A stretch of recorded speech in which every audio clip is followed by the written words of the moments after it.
Media is back with the studio upgrades. We are here talking the state of the Celtics. Gentlemen, we have Coach Matt, Coach Al, Coach Brendan here with you. We're going to start off with some Boston Celtics. We're talking just coming off a big win against the Miami Heat in rivalry week. What are your thoughts, fellas? In South Beach, pull off a big win. I watched the game last night and from start to finish.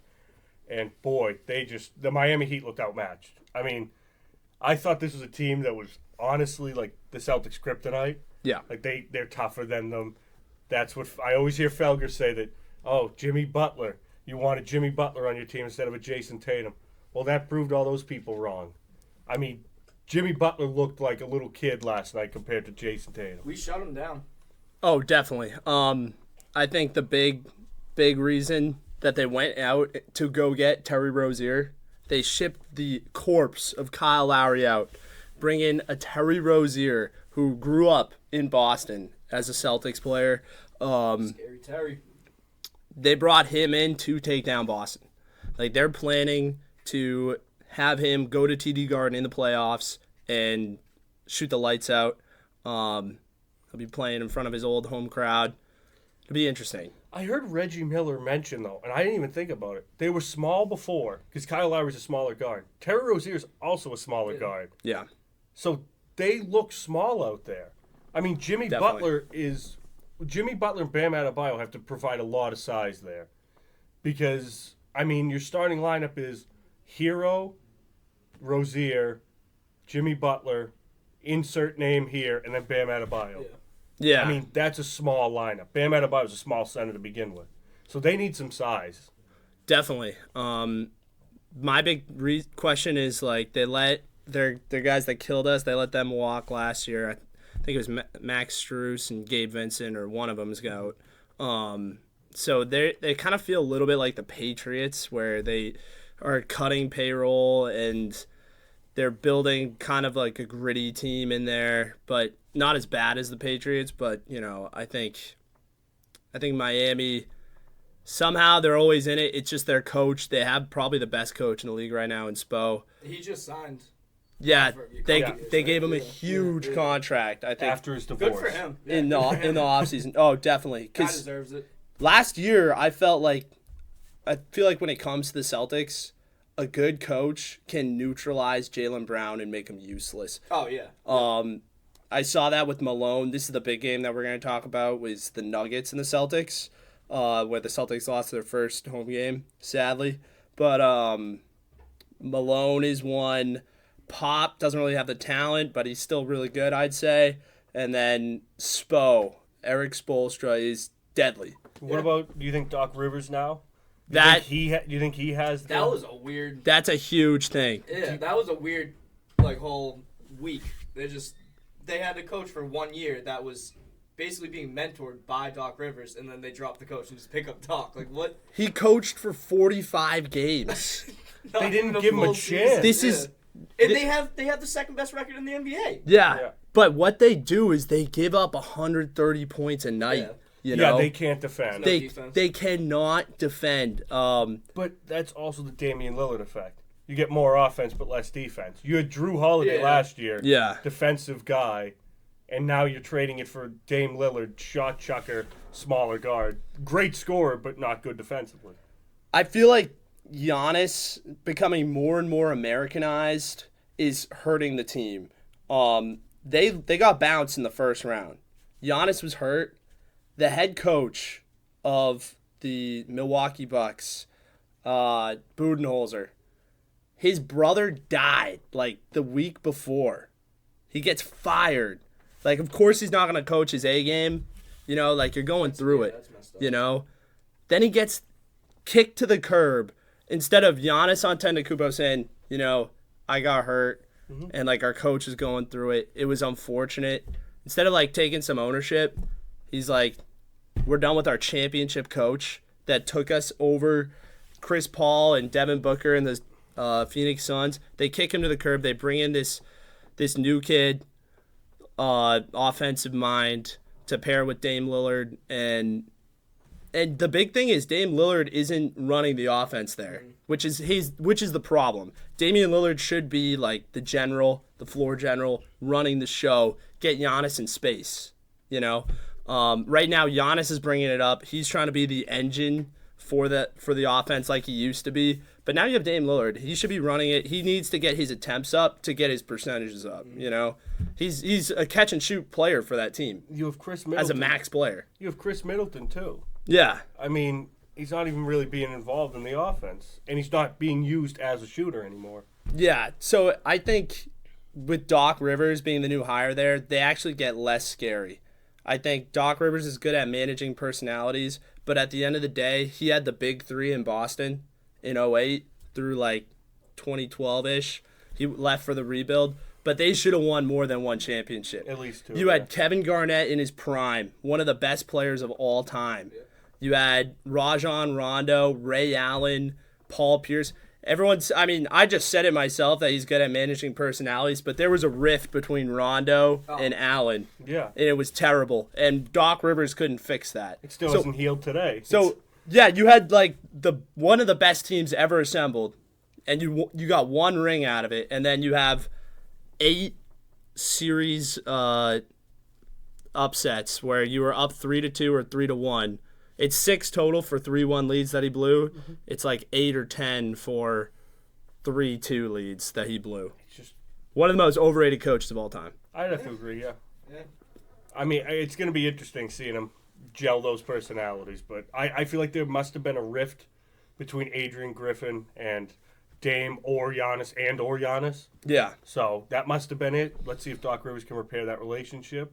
I will say the Bucks team chemistry I do like a lot. There's a lot of videos of them like messing around out, like Giannis bringing them all his new shoes and stuff. I like that. I also Pat Connaughton being like basically the sixth man of the Bucks is awesome. Local guy. True. Yeah, that's a big from around here story. Yeah, definitely. Yeah. I want to look at the big game that they lost because I mean they swept on the road. You know, they crushed Houston. They crushed Dallas on a back-to-back, and then they crushed Miami. The big stain on them right now is their loss to the Denver Nuggets. They were hanging in there for the first half, third quarter, still like shaky in the fourth quarter. In the last 4 minutes, they got 2 points. Yeah, that's rough. Against the Denver Nuggets. That'll kill you. Jamal Murray had a 35 bomb, and then Jokic had another 30-something. Jamal Murray is the opposite of like a bad game merchant. Yeah. I'm bad team merchant. He goes off against every good team. Yeah. I don't understand it. He's the especially opposite. Boston. Yeah. Kills them. Oh my God. And it's just I think like when you look back on the game and you see, oh, you held the Nuggets to only 102 points. You think you're going to win that game, especially seeing that Murray dropped 35. Jokic dropped, I think it was like 32 or something like that. You see those two guys get those amount of points, and you're like, oh, you only held them to 102? We're probably going to win that game. So we're back. We're talking about Denver Nuggets, Boston Celtics. Last 4 minutes, 2 points. Not good. They just kept shooting, and, you know, they shoot better than anyone in the league right now, but, damn, sometimes when it's not going in, it looks really bad. Yeah. It's just, I don't know. It feels like this is not a Joe Mazzulla problem. No. This was an Ime Udoka problem. This was a Brad Stevens problem. Like the last year or so of Brad Stevens. I don't know what it is, but they just seem like they can't execute the last 5 minutes of a game. It feels like they just get stagnant. They start just chucking up shots. There's not really any creativity. There's no ball movement. It's just more hero ball. Yeah. And I think Tatum is capable of it. I do. I think Tatum is capable of taking over games at times. I still think that he needs to have another guy with him that could take a little pressure off him, like a Jaylen Brown. But Jaylen Brown, unfortunately, crumbles under pressure as well. Especially at the free throw line. Yeah, it killed them. Like Porzingis and Holiday, I think were brought in not for the clutch time, but more just taking the ball, drawing some pressure away from them so they can get open shots at the end of the game as well. I mean, I would honestly rather give the ball to Porzingis than Brown or Tatum for a final shot. This is my big point that I've teased all week. Yeah. Is Kristaps Porzingis, his bag is deeper than Tatum's. which is a hot take. All right, But this is what happened at the last 30 seconds of this game. Was Missoula saved both his timeouts to draw up the last play. They drew up an action where there was like 3 guys going around the arc, and I think they couldn't get Tatum open. Holiday ends up getting it. Call timeout. It's like 7 seconds, right? Bad pass from Derek White, right? It goes way over Tatum's head. But the moment never slowed down for him. He rushed it. He took a bad shot. They lost the game, right? It was a bad mid-ranger that like was way too strong. Jason Tatum in game-tying or game-winning field goals, 3 for 13.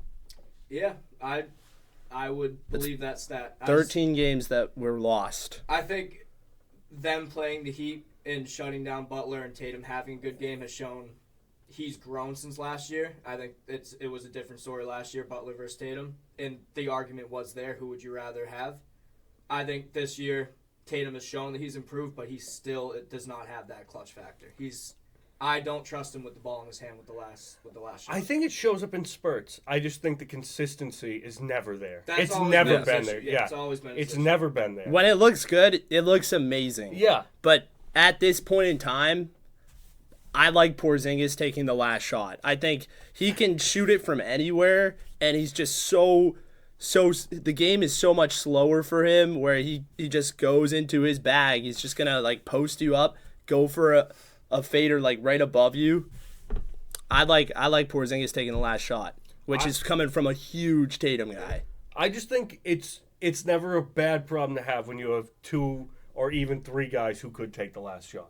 Definitely. Because I always think, I understand it's better to have a Michael Jordan on your team, obviously.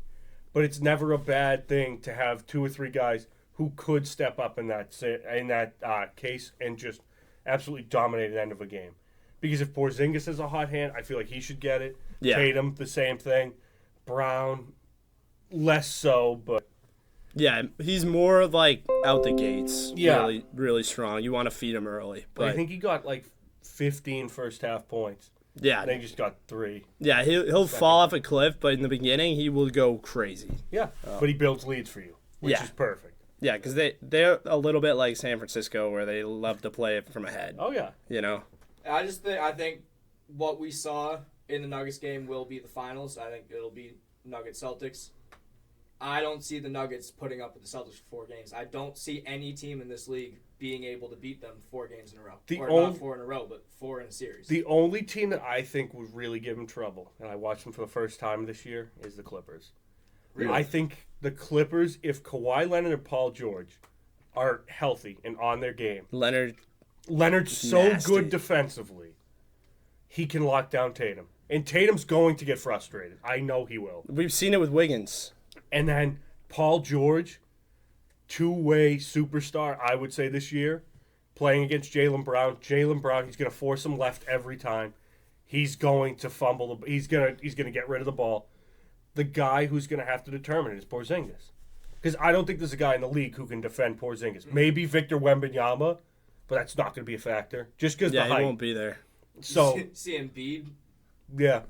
beat the brakes off Wembanyama the other night. But I'm saying, like, I think he's the only guy just because of the height. Yeah. I think would be able to, but you're not going to have to worry His about it. release is just so high in the air. Like, it's over his head, too. Yeah. It's like 9 feet in the air. It's just like...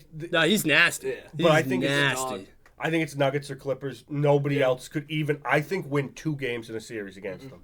No. Unless the Celtics beat themselves. I think Very possible. Odds- Their biggest threat is themselves. Absolutely. It's You been know? their biggest threat. For the last 4 years. Yeah. This season, it seems like everybody, we talked about it, is all in. Like, everybody knows their role. There's no discrepancy. Everybody wants the same thing. I think this is the year. Well, that's what Reggie Miller was talking about. Last year, they didn't really trust the bench. Yeah. This year, Peyton Pritchard's getting big minutes. Yeah. Hauser, Cornette. Hauser, Cornette. Like, they're all, even like a guy like, what's his name? Neemias Queta. Thank you. Yeah. Neemias Queta, O'Shea Brissett. Like, they're all like, Brissett's doing a lot too. Yeah. I mean, they all know what they're supposed to do. Al Horford knows what he's supposed to do off the bench. He's not trying to do too much. No. He knows he's more of a vet. He's playing the vet role. And how can you forget? 6th man of the year, possible first team all defense, Derek White. Yeah. He doesn't even Huge. start. That's insane that he doesn't start and he's putting up starting numbers with everybody else. He is should make the unreal, All-Star dude. team. Oh yeah, he leads the league in blocks for guards. Yeah. Last year he led the league in blocks for players I mean, if you really as needed as a 2 guard. the That's Celtics crazy. could It's roll out a nuts. lineup at the end of the game where they'd have like 5 all-defensive caliber players in Holiday, White, Tatum when he wants to play defense Can be nasty. can be nasty. Al Horford still holds his own defensively, and Kristaps Porzingis. The Embiid and Giannis stopper. Like that's what like wall you that could- is Al. If you needed a stop like last 5 minutes of the game and you were up like 8 points, you Yeah. roll that lineup out there. Other teams not scoring, no matter who you throw out there. Yeah, they are a pure wagon. So you got to give props to Brad Stevens making the right move every step of the way. And I've heard that Gordon Hayward may be coming back. I to heard about Boston. this on Yeah. a buyout, which Yeah. would be wild. So he'd be like the 8th guy on this team. What? That'd be insane if we had one. He'd be like the We're eighth, like the freaking Dodgers, dude. he'd be the 8th guy on this team, just a spot up shooter and like defender. Dude, that is exactly like freaking, I think, Teoscar Hernandez, Yeah. like going to the Dodgers. Like not needed at all, but just such a luxury. Yeah. And if Porzingis gets hurt, he could spot start for you. Yep. Like at power forward. Oh, So definitely. Yeah. So you got to keep your eyes on the Boston Celtics. They're coming. They shouldn't have a problem in the East, but you never know. I said this last year, so we'll wait and see. I think they're more of We a got the wagon though Lakers this year. coming up. They are Yeah. nasty. This is for rivalry week, right? They're playing the Lakers Yeah, I think so, yeah. because they played Miami. That's a big game. Indiana's not really. Yeah, they got a couple. Indiana's got a cool thing though. They're letting the fans decide what jerseys. I heard about That's this. It's actually kind of cool. Yeah, You get it to is. vote on the jersey. Something like But that. would it be like Celtics wears city and Indy wears yellow? Yeah, it could be something like that. Yeah. That would be wild. Yeah, That's like what they I'm can saying, pick yeah. Whatever jersey. That's So sick. like, or they could just pick the white. They could literally just pick like the white jerseys or whatever. Yeah, It wouldn't matter. definitely. So that'll be an interesting game. And then, of course, last year with LeBron throwing the temper tantrum, like you're going to see an exciting game. Lakers Celtics El Clasico. That'll be interesting. So we'll keep you posted. Hopefully next week or a couple weeks we'll be back at you with another State of the Celtics. Comment for Fan Frenzy Friday next week, and we'll keep you posted. Have a good day, everybody.